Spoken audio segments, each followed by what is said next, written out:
पहले तो ये समझना पड़ेगा कि दत्तात्रेय का पार्ट किसका है, कौन सी आत्मा का है।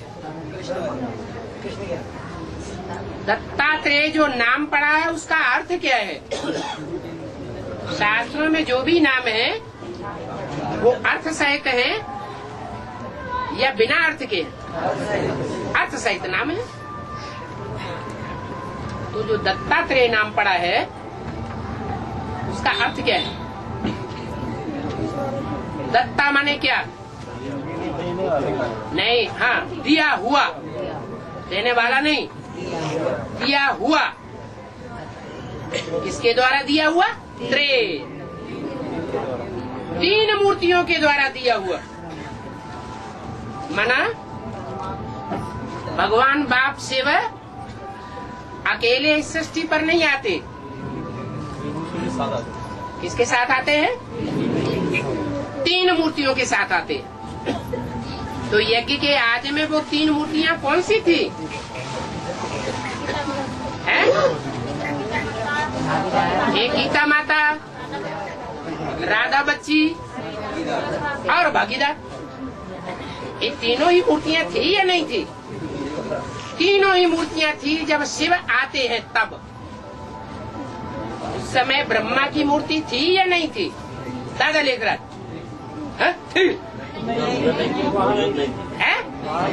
हाँ, वो वहाँ मौजूद नहीं थी। तो तीन मूर्तियां जो थी, उन तीन मूर्तियों के द्वारा दिया हुआ माने दत्ता, उन तीन मूर्तियों के द्वारा पहले पहले कौन प्रत्यक्ष हुआ, ब्राह्मणों की दुनिया में, और कोई देवता नहीं प्रत्यक्ष होता। ब्रह्मा वाली आत्मा ही सन 47 में ब्रह्मा के रूप में प्रत्यक्ष हुई और 50-51 में नाम पड़ा ब्रह्मा कुमारी ईश्वरीय विश्वविद्यालय। तो तीन मूर्तियों के द्वारा दिया हुआ दत्तात्रेय असली कौन हुआ है, दादा लेखराज ब्रह्मा। उनका विशेष गुण क्या दिखाते हैं शास्त्रों में, वो गुण ही ग्रहण करते थे, अब गुण ग्रहण नहीं करते थे। तो ये बात पक्की है या नहीं है, प्रैक्टिकल जीवन में पक्की है। ब्रह्मा बाबा ने कभी किसी बच्चे का दुर्गुण नहीं देखा। कोई बच्चे फॉलो करें बाबा को या न करें, मुरली को फॉलो करें या न करें, कोई गुण को धारण करें या न करें, ब्रह्मा बाबा ये पक्का किए हुए बैठे था, मुझे कर्म करके दिखाना है। जैसा कर्म मैं करूंगा मुझे देख और बच्चे करेंगे। तो दत्तात्रेय का मुख्य गुण धारण करने वाला ही दत्तात्रेय। और दत्तात्रेय की मूर्ति के चारों तरफ कौन से जानवर दिखाए जाते हैं, कुत्ते दिखाए जाते हैं,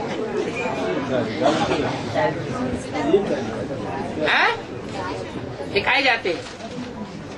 तो दत्तात्रेय और कृष्ण वाली आत्मा, कृष्ण बच्चा, दोनों एक ही आत्मा साबित हो गई।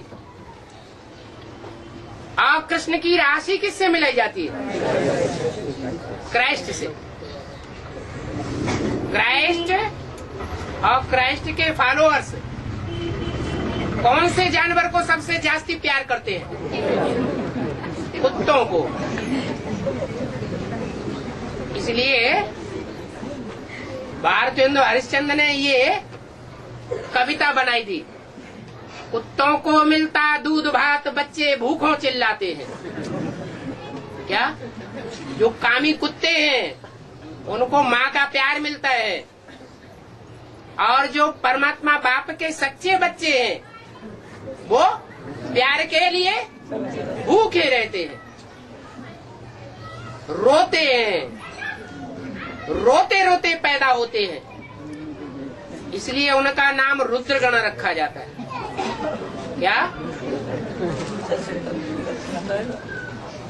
तो दत्तात्रेय के चारों ओर जो जानवर दिखाए गए हैं वो विधर्मियों की यादगार है या स्वधर्मी आत्माओं की यादगार, विधर्मी आत्माओं की यादगार। बाबा ऐसा क्यों कुत्तों को दूध भाता और ये कलयुग में ऐसा ही होता है।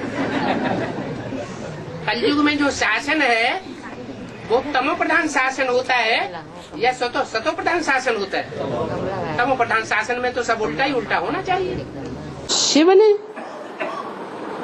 भगवान ने साक्षात्कार और कौन कराएगा? तुलसीदास को साक्षात्कार हुए, सूरदास को साक्षात्कार हुए, मीरा को साक्षात्कार हुए। ये साक्षात्कार किसने कराए? भगवान ही साक्षात्कार कराता है। ब्रह्मा को भी साक्षात्कार शिव ने कराए, समाधान नहीं दिया। समाधान देने के लिए शिव को प्रैक्टिकल साकार शरीर में आना पड़े। तो जिस साकार शरीर में आकर के समाधान दिया, इन साक्षात्कारों का ये अर्थ है तो वो समाधान स्वरूप जो व्यक्तित्व है वो ही परमपिता परमात्मा का साक्षात रूप है, जो संसार में परम ब्रह्म के रूप में गाया जाता है। कहते हैं गुरुर् ब्रह्मा गुरुर् विष्णु गुरुर्देवो महेश्वर। गुरु साक्षात परम ब्रह्म तस्मै श्री गुरुवे नमः। ब्रह्मा को भी नमन नहीं, विष्णु को भी नमन नहीं। गुरु तो है लेकिन अंतिम प्रणाम नहीं। शंकर को भी नहीं। कौन है परम ब्रह्म साक्षात? शिव शंकर भोलेनाथ, जो पहला पहला रूप धारण करता है। बड़े से बड़ा ब्रह्मा, परम ब्रह्म। जैसे ब्रह्मा सो विष्णु, चार ब्रह्मा तो चार ब्रह्मा की भुजाएं, चार विष्णु रूप, जिनके संस्कार मिलकर के एक होते हैं तो विष्णु बनते हैं। परंतु भुजाएं अपने आप चलती हैं क्या? भुजाएं जड़ हैं या चलाने वाली आत्मा है कोई? तो वो आत्मा जो है उसके लिए कहा गया परम ब्रह्म। ब्रह्म माने ब्रह्मा, ब्रह्मलोक, जिसमें भगवान प्रवेश करके पार्ट बजाते हैं। भगवान जहां रहता है मुकर्रर रथ में, वो क्या हो गया है? बाप का घर हो गया। इसलिए बाबा कहते हैं घर को याद करो, हैं? बाप को याद करो और स्वर्ग को याद करो। क्या? तो तीन तीन को याद क्यों करें? जब हमें नारा दिया है एक शिव बाबा दूसरा न कोई, तो तीन को ही क्यों याद करें? क्योंकि तीनों ही एक ही रूप हैं। ब्रह्मा, उनका काम अपना। विष्णु, उनका काम अपना। और शंकर, उनका भी काम अपना। अच्छा, त्रिदेवों के जो अपने अपने काम हैं, वो त्रिदेव बच्चे किसके हैं? हैं? एक के बच्चे हैं या तीन के बच्चे हैं? उसका नाम है अत्रि। क्या? अत्रि माने? आ माने नहीं, त्रि माने तीन।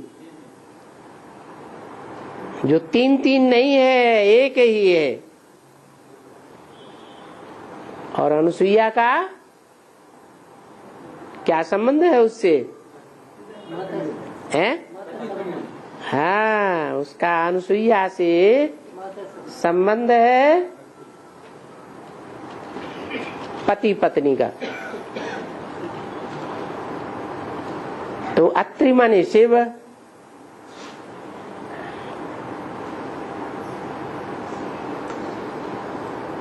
सदा योग युक्त कौन है?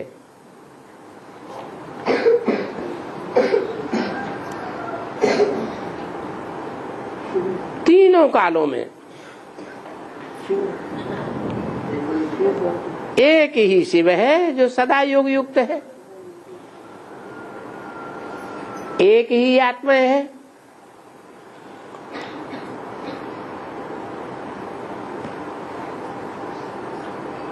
तो उस योग युक्त की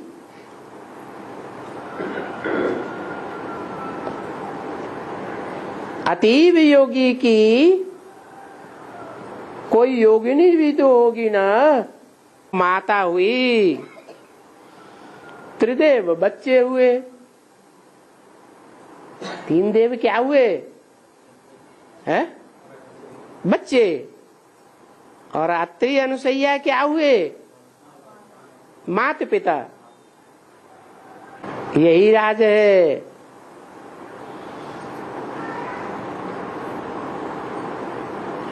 कि भगवान बाप को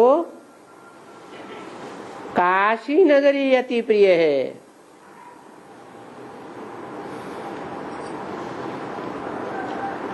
काशी नगरी कहो, अन असूया कहो। असूया माने ईर्ष्या द्वेष। कोई के प्रति ईर्ष्या द्वेष नहीं।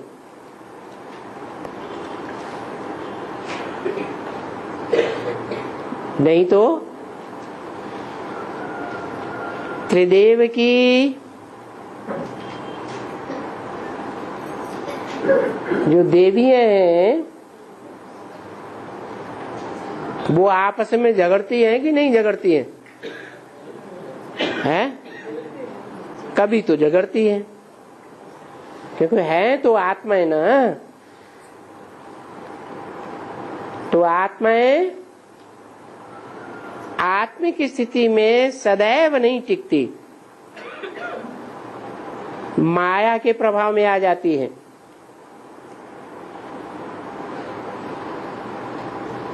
माया के प्रभाव में आने के कारण ईर्ष्या द्वेष पैदा होता है।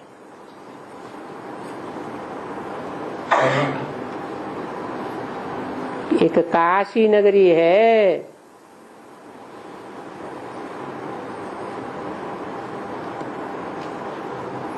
ज्ञान की नगरी है।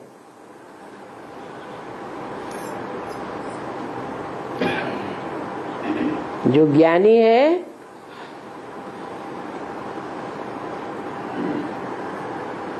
वो आत्मज्ञान में स्थिर रहने वाला है, या भौतिकवाद में स्थिर रहने वाला है।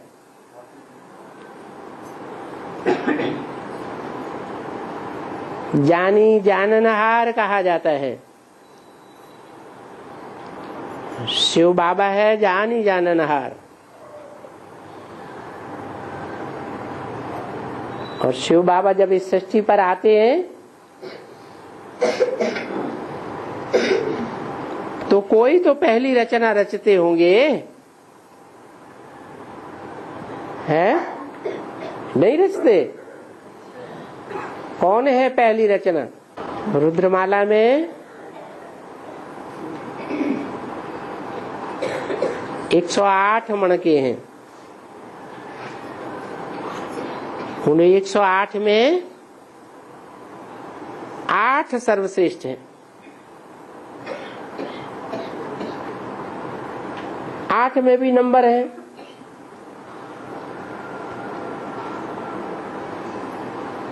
जो पहला नंबर है वो तो रुद्र है, जिसकी माला है।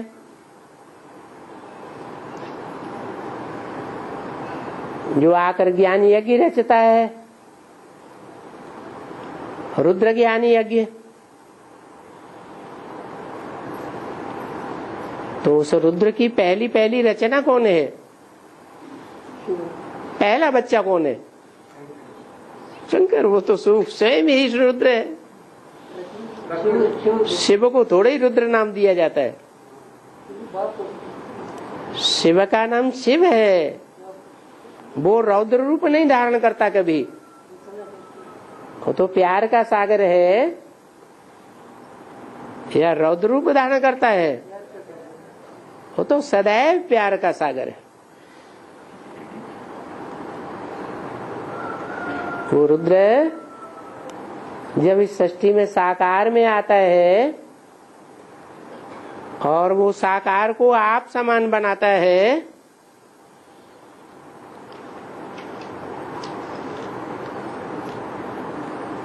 तो वो शिव शंकर भोलेनाथ कहा जाता है। एक है तो उस एक की पहली पहली रचना कौन सा मणका होगा? अरे है कोई मणका पहला मणका होगा कि नहीं होगा?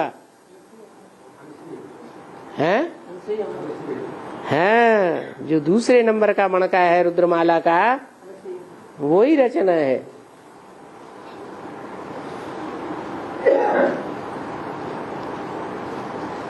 तो उनका कहना है मुझे काशी नगरी बहुत प्रिय है। नगरियां तो दुनिया में बहुत हैं। दिल्ली की नगरी भी है। दिल्ली की नगरी सब धर्म वालों को प्यारी है। सब धर्म वालों ने दिल्ली की गोद में राज्य किया है, मनमाना आचरण किया है। लेकिन शिव की प्यारी नगरी काशी है। क्यों है? काशी ही क्यों प्यारी नगरी है?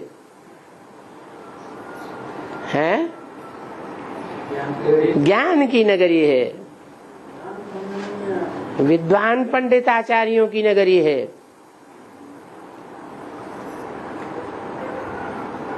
ज्ञान का प्रकाश जितना वाराणसी से फैला है उतना और कहीं से नहीं फैलता। क्योंकि बाप भी जब आते हैं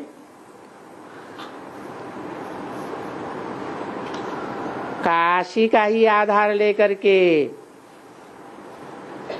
नई दुनिया का फाउंडेशन लगाते हैं। क्या फाउंडेशन बड़ी चीज है?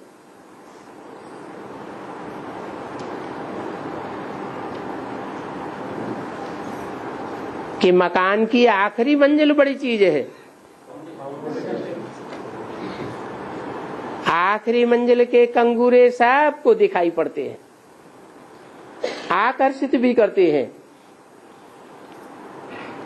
लेकिन फाउंडेशन तो जमीन की गहराई में रहता है, उसको कोई नहीं देखता। जिसके आधार पर सारी मंजिलें खड़ी हुई हैं।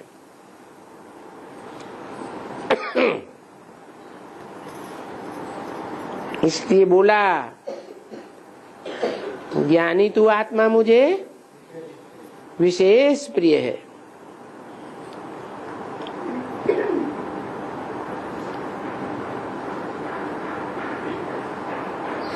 सभी दानों में ज्ञान दान सबसे श्रेष्ठ है।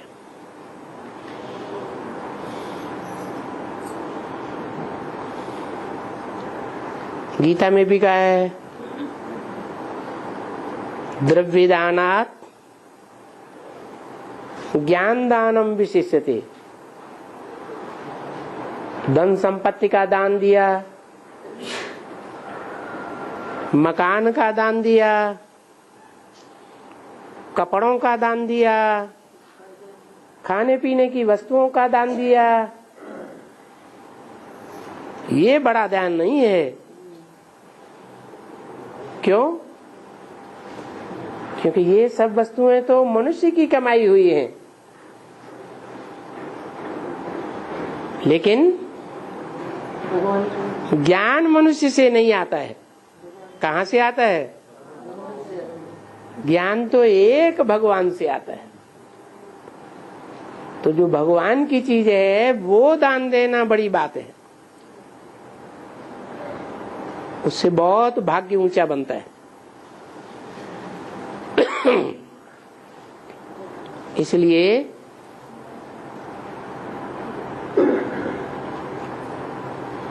लक्ष्मी का नाम भी प्रसिद्ध है।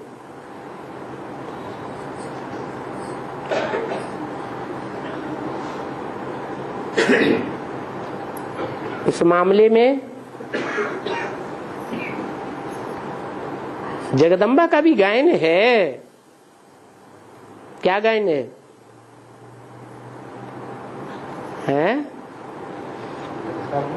हर मनोकामना की पूर्ति करती है। लेकिन लक्ष्मी सिर्फ धन की मनोकामना की पूर्ति करती है। तो कौन मनोकामनाओं की पूर्ति करती है? बाप को पहचान करके ज्ञान दान नहीं देती है। बाप की जो पहचान लक्ष्मी में बैठ जाती है, वो पहचान जगदम्बा में नहीं होती है। अगर पक्की बाप की पहचान हो तो बाप को भूलने का सवाल पैदा ही नहीं होता है।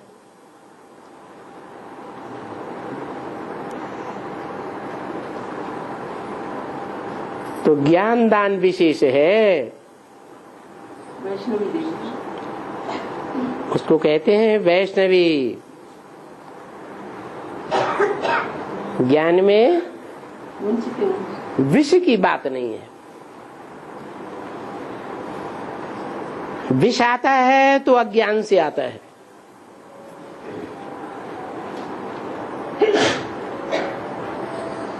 ऐसे ही है काशी नगरी। तेज, काशी माने तेज। कौन सा तेज? याद का तेज। और याद तीखी किसको आएगी? जिसमें ज्ञान होगा पक्का, उसी को तीखी याद आएगी। ज्ञान में कच्चापन होगा तो याद भी नहीं आएगी, परसेंटेज में याद आएगी। 4 सब्जेक्ट्स हैं ब्राह्मणों की पढ़ाई के। कौन से सब्जेक्ट में विशेषता होने से सभी सब्जेक्ट्स में पास माना जाता है?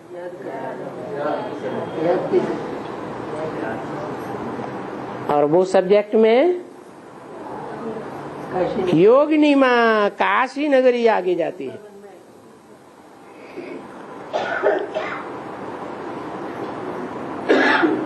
क्योंकि रुद्रमाला का मणका है। राम की सेना भी है या नहीं है? राम की सेना भी है। कौन? बंदर। लगाव बहुत है एक में।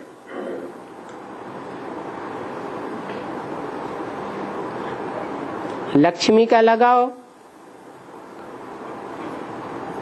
और अनुसुईया के लगाव में क्या अंतर है?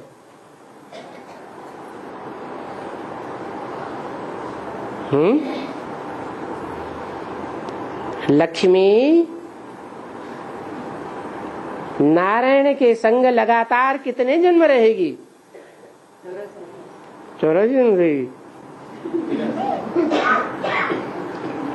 यहाँ बेसिक में सन्यासी नहीं है, है? अरे बेसिक में है तो सन्यासी है या नहीं है? सन्यासी नहीं है? सन्यासी तो है। फिर वहां द्वापर युग में भी सन्यासी बनेगी या नहीं बनेगी? बनेगी। तो 84 जन्म कहाँ हुआ? नहीं हुआ, 21 जन्म का पक्का है। बाद में फिर अंतर पड़ जाता है। क्या अंतर पड़ जाता है? ज्ञान के आधार पर अंतर पड़ता है या कोई दूसरी बात है? हैं? अरे नाम ही है आंध्रा। आंध्रा में ज्यादातर माताओं के कन्याओं के नाम लक्ष्मी के नाम पर क्यों होते हैं? हैं? होते हैं या नहीं? कोई कारण होगा। यही कारण है। लक्ष्मी ज्ञान किससे लेती है? हैं? नारायण से लेती है।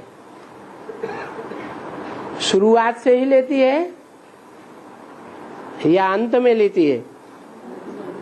हैं? अंत में लेती है। लक्ष्मी है विजयमाला का मणका और काशी है रुद्रमाला का मणका। तो दोनों में ज्यादा पावरफुल कौन है? हैं? कौन है ज्यादा पावरफुल? याद की पावर तो है ही है, लेकिन ज्ञान भी विशेष है।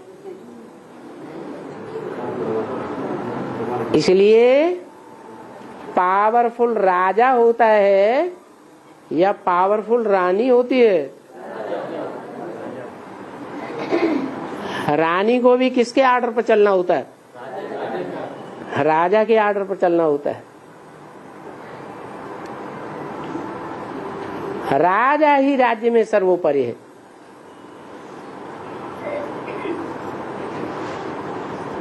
तो जो बाप के बच्चे हैं वो सूर्यवंशी हैं या पहले पहले चंद्रवंशी हैं? है? सूर्यवंशी ही बाप के पहले बच्चे हैं। जो चंद्रवंशी हैं वो पहले चंद्रमा के बच्चे हैं। फिर उन चंद्रवंशियों में जो चंद्रमा के बच्चे होते हैं उनमें से जो कन्वर्ट होकर के सूर्यवंशी कृष्ण के बनते हैं वो बाद में सूर्यवंशी बन जाते हैं। उनमें पहला नंबर किसका है? अरे चंद्रवंशियों में, चंद्रमा की गोद में पलने वालों में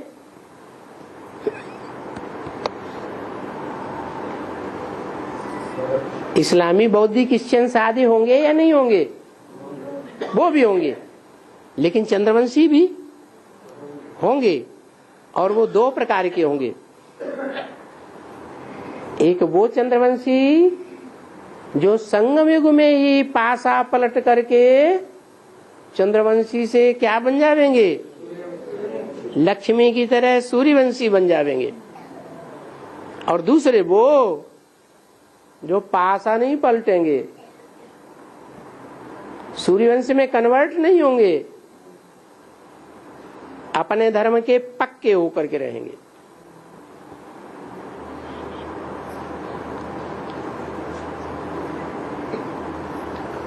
तो बताया कि जो बाप के बच्चे हैं वो राजयोग सीख करके राजा बनने वाले बच्चे हैं, और चंद्रमा के बच्चे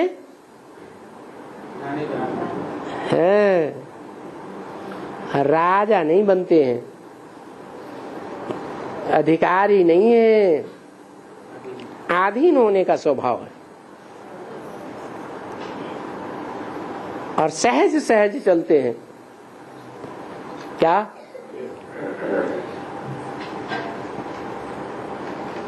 कोई रिस्क नहीं लेते हैं। 63 जन्म में जो लड़ाइयां होंगी, उन लड़ाइयों में जो चंद्रमा से पैदा होने वाले ब्राह्मण हैं, वो लड़ाइयों में शरीक होंगे, युद्ध में जाएंगे हैं? क्यों नहीं जाएंगे? चंद्रमा इतनी श्रेष्ठ आत्मा है जिसको शंकर के मस्तक पर धारण किया हुआ है।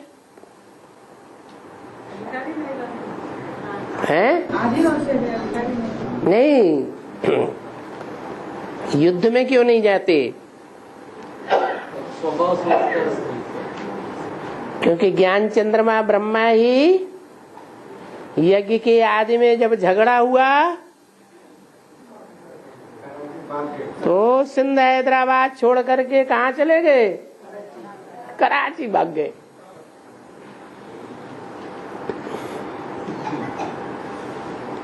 वैसे भी दिखाया जाता है शास्त्रों में, जो स्वर्ग का पहला पहला राजा है वो कौन है? इंद्र देवता। ज्ञान में कौन है? कृष्ण। पहला बच्चा कृष्ण। तो इंद्र देवता के बारे में क्या दिखाते हैं? युद्ध होते होते अगर हार के ऊपर बाजी आ गई तो क्या करते हैं? भाग जाते हैं।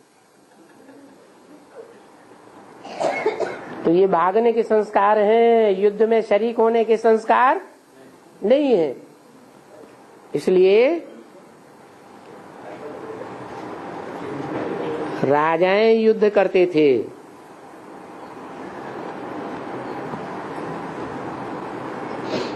हतो वा प्राप्स्यसि स्वर्गम जित्वा वा भोक्ष्यसे महीम। जीत होती थी तो राजा ही करते थे, युद्ध में लड़ते लड़ते हार होती थी, मारे जाते थे, तो कोई अच्छी जगह जन्म लेंगे, सुखी परिवार में जन्म लेंगे, दुर्गति तो नहीं होगी। इसलिए दिखाया है कि अनुसुईया ज्यादा पावरफुल है, और जो पावरफुल होता है वो ही पूजा जाता है। शक्ति की पूजा होगी या शक्ति की पूजा होगी? शक्ति की पूजा होती है।